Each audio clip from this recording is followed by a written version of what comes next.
This rapper and him, they all in the room together. Yeah, I go to Daddy House Studio and I'm fucking with Diddy and Q-Tip, and they was. You won't believe what's making waves online right now. Hip-hop legend Busta Rhymes is at the center of some unexpected drama that has everyone talking. The buzz began with a surprising video involving Diddy, some male performers, and Busta's visibly heated reaction. If you know Busta, you'd expect him to keep his cool, but this clip is turning heads and sparking endless conversations. Fans are stunned, and the internet is abuzz with speculation. Stick around, there's a lot more to unpack about this viral moment. I just want to say, I know a lot of people want to hear these stories and everything like that, because this is stuff that happened back in the day. And then maybe that if they knew there was going to ever be a YouTube, or they knew there was going to ever be social media, a lot of the stuff probably wouldn't have got played out like it did. But things happen, and these are just stories from the past. I would like to use that as, what you call that, just to clear the facts up what's going on. But it all started, we was in Atlanta. And this story starts when I'm with Puff, and he's in the exotic bookstores and he's doing shopping, right? He's shopping, getting his stuff and everything like that. So, you know,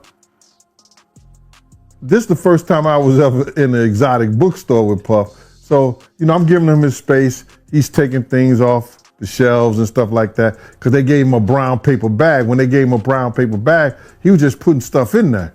So I said, damn, you know, he got to go put it on the counter and, you know, show everybody what he's getting. So as he going, I'm just looking at the places where he picking stuff from. So there's one part he picked up some things from up here on my left side.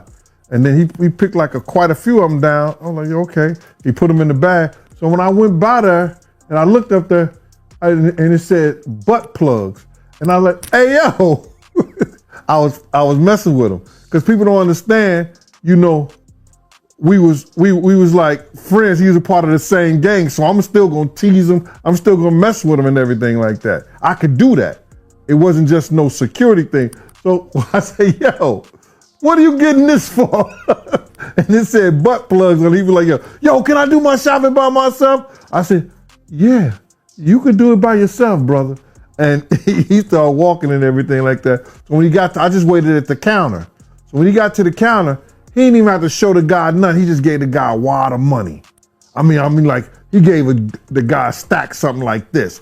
And Puff wasn't the dude that carried no 20s and no 50s and nothing like that. And I mean, like, he just said, boom. And we walked out the store. So we had to leave Atlanta and go to North Carolina for a show. You understand? And it was him, this rapper, Sarah, and this other girl. We all got on a G5 jet, and we flew to G4 jet, and we flew to North Carolina. The video spread like wildfire, faster than you can say past the mic. It was everywhere, and suddenly Busta's name was the talk of the town, trending across social media platforms. But not in a good way. Memes flooded in, jokes were everywhere, and people even started digging up old tweets. It was the full internet takedown package, like watching a slow-motion train wreck that no one could look away from. Speculation ran rampant. What did this mean for Busta's career, reputation, and brand? So later on that, I think that afternoon, same day, this rapper and him, they all in the room together. You know, it's Sarah, the girl, Puff, and this dude, this rapper.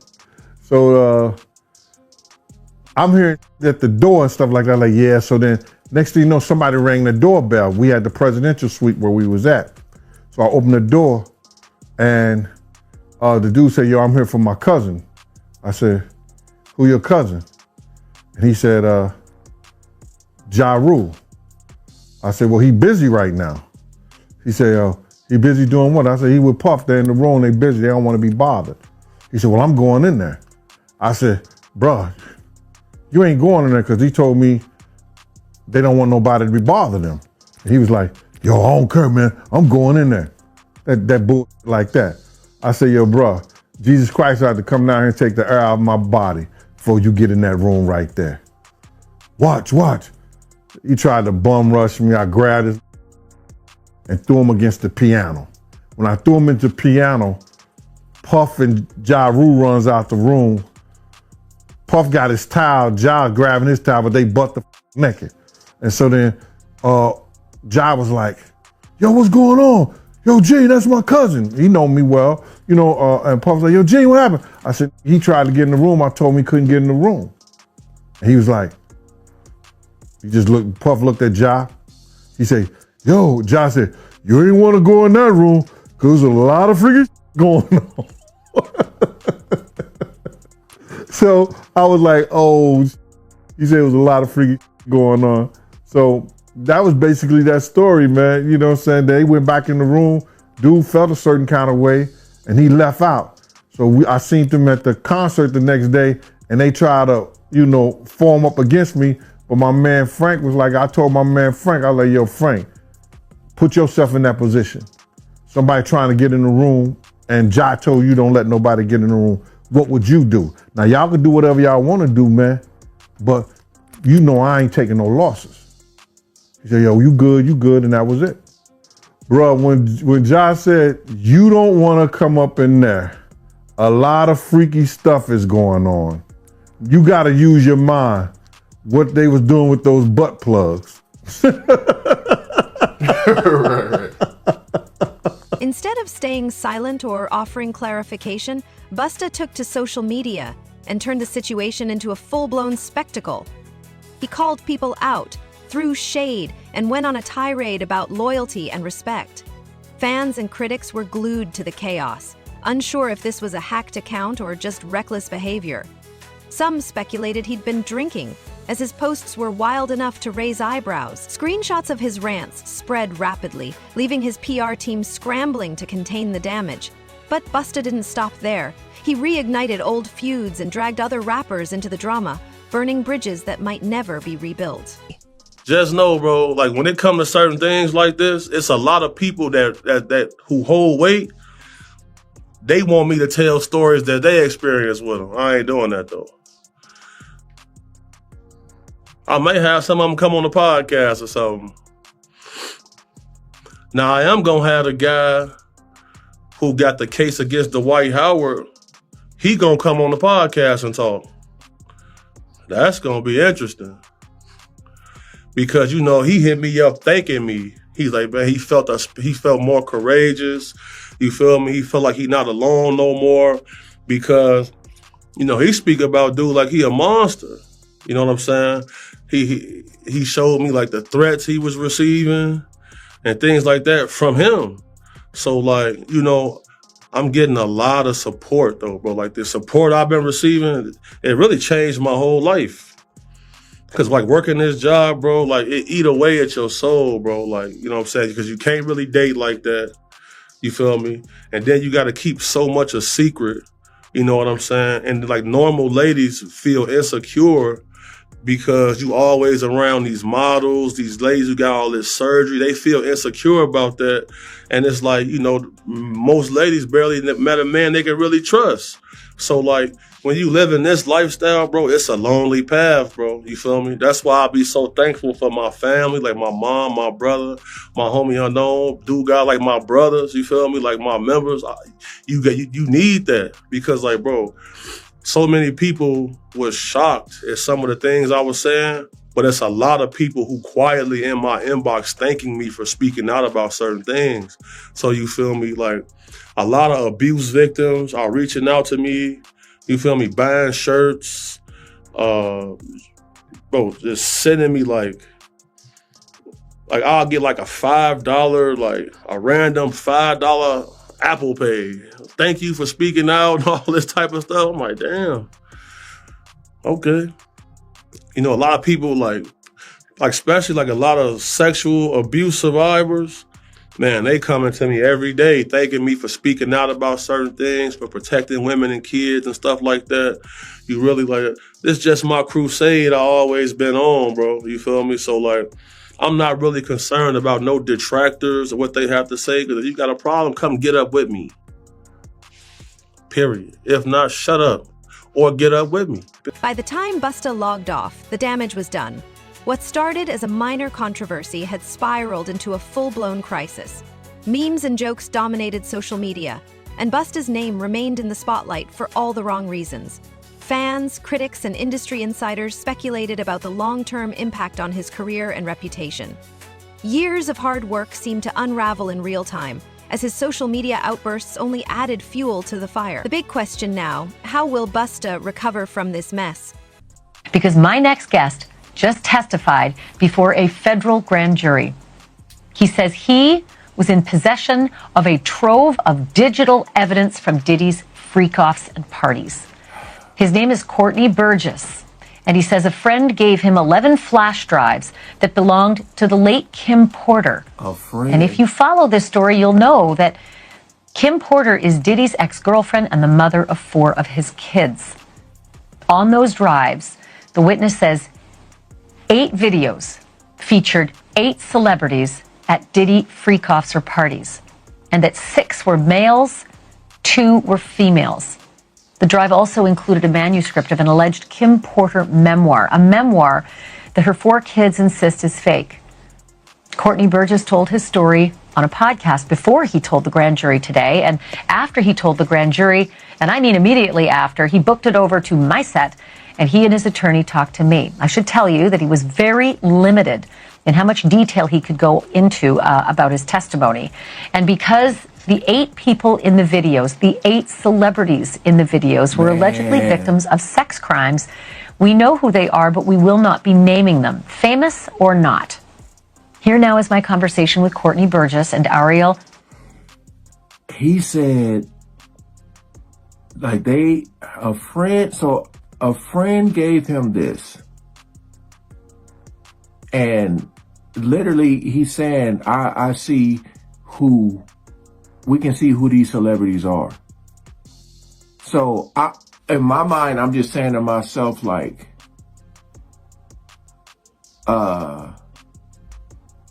this wouldn't be part of the trial. I'm just kind of confused on,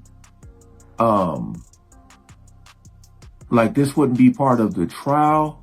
Busta's once squeaky clean image is crumbling. Remember when he was all about family-friendly vibes? That's all but gone, replaced by scandal and chaos. Did you personally see this coming? And if so, how long ago? Right, so me personally, I definitely seen it coming. Like 2013 was when I really first started speaking out about this, because he was booked to host an event in Chicago at a nightclub called The Vibe on 1534 North Kingsbury. I was head of security at this venue. And whenever celebrities would come through, the owner and the general manager, shout out PJ Khan and shout out Joey Vartanian, they would send me with celebrities after the club. So I ended up at one of his events, and a gentleman I used to work for, his name was David Arrington. He used to not work for, work with. He was security like me, big, strong, intimidating dude. Come to find out, you know, he was double dipping. You feel me? He was getting hired as a sex worker, and when I got to the event, he was there. And as a bodyguard or? No, he was there as a performer. Right. So that gentleman's incarcerated right now. He ended up killing his boyfriend, stealing his car, all type of stuff. So he crashed out. So that's how I ended up even knowing about this type of stuff. So, and when I got to the party, you know, all the waitresses was topless. They had like... You're the second person to say that. Yeah, that's okay. Yeah, everybody, the waitresses was topless. Like they had like dancers in cages, naked. I seen a few people had like lions on leashes and stuff like that. You feel me? And then, you know, once they came out to collect everybody's phones, that's when I said, I'm going to the car. Y'all got it. Because I seen the Diddy guy holding hands with two vampire-looking dudes, like they was off Twilight. You feel me? So if you ever at a celebrity party, you see street dudes kicking it, the females, when you see the vampires come in, somebody case getting touched. Better be on point, bro. Oh no. Do you feel like you have the spirit of discernment to like know when you see a man or a woman that know they on some like you said the guy you was working with was a whole sex worker, and I don't, you know. I was suspicious of him. Okay. For sure. You know, any person who worked private security at a high level, you know, I get this from my mom, the spirit of discernment. That's something she always said, exact words, so salute to you. And, you know, if you do this job at a high level, you can look into somebody's eyes and tell if they're a killer. You can look in their eyes and tell if they're a get money person. You can look in their eyes and tell if, you know, they get a little extra wild. You feel me? Bro. Would you say this is one of the most uncomfortable situations you've been in, or? No. Okay. Because I mean, like, if you know, you know. Like, you know, like, the celebrity world is mostly losers. You feel me? They just got money. Like, you know, they not player. Like, they're not kind to people. They don't know how to talk to females. And most of them are, like I said, celebrity world is Zesselmania, man. Period. You got to trademark that. It's Zesselmania. You know, I done been in real. I done been in real life or death situations. Like I done. Yeah. I've heard a lot of rumors of saying people say that Diddy's a gangster. Is Diddy a gangster? Being around him, He not a pushover. He a tough cake toucher, bro. I'll tell you that much, bro. Like, Tough cake toucher. for sure, bro. Like. You had said you had seen a scene where he came up to a young dude and choked him and said, you either want to get with God or grab the man by his throat. Yeah. He was like, you want to walk with God or you want to be a roach, nigga? That's some gay shit to say. And I'm looking like, that's damn. some Frank Lucas shit. So I'm like, damn, why you do? I'm like, but you gonna let him grab you like that? Because bro, he real touchy feely, so that's how he discern if he gonna try to. If you let him touch you a little too much, he knows. Yeah, he might grab your jaw. So there are 150,000 unaccounted for children that cross the border every year that are unaccounted for. There is a certain level of darkness that comes with levels of high wealth. Because Rook just asked me right now that I think that he could rape somebody. You know, these are people who are not used to being told no. And like, I know a gentleman who has a yacht. Like, the yacht probably costs like $200 million. And there's an entire staff that stays on this yacht. They stay for 6 months. The other staff come for the next 6 months. So if you got enough money, you can buy a person. You can buy their time. So that's the level of what's going on. Now, there's been a lot of alleged saying that him with different celebrities in videos exist, both male and female. Do you know that to be true? Oh yeah, for sure. Yeah, I seen some stills of some tapes being shot. Now we live in the world of the deep fake and AI. Is it possible that could be created or crafted and sold? So it's kind of hard to fake CCTV footage, simply because it's time stamped and the pixels in that camera. Any AI footage, the pixels is way higher than a normal camera. For sure. So, you know, you got to take that into consideration. I think I'm gonna Google everyone who has a $200 million yacht. And we're gonna line this We're gonna get close. It's hundreds of guys who got. Okay, okay. Bro, yeah. Yeah, okay. Rook, didn't you say you wanted a yacht? 200 million. 200 million. I'm scared to get money now. It's getting scary. It's not the money that changes people, because if you a man who get money, you know that this money is a tool. Right. It's not your identity. And like, I'm sure there are things that you wouldn't do for money. Right. So it's not the money that changes people. Rook always told me money only amplifies who you really are. Yeah, you don't really know who you are until you get some money. Right. Yeah, for sure. Let you have anything in the world that you want. I'm gonna throw you what. Now, Diddy was he had sued the liquor company. I forget the name. It was a hard name for me to pronounce, but he pretty much won the lawsuit. But you know, it was explained that in these lawsuits there's a morality clause. Do you think that his battle against this liquor company could have been what set this off actually, or was this only inevitable? Well, you gotta look at it. We all thought he owned Ciroc. For sure. Yeah. He felt like eventually he would be able to get some ownership stake. He didn't. And these issues really started for him once he went after them. Because shortly thereafter, he sold Revolt TV.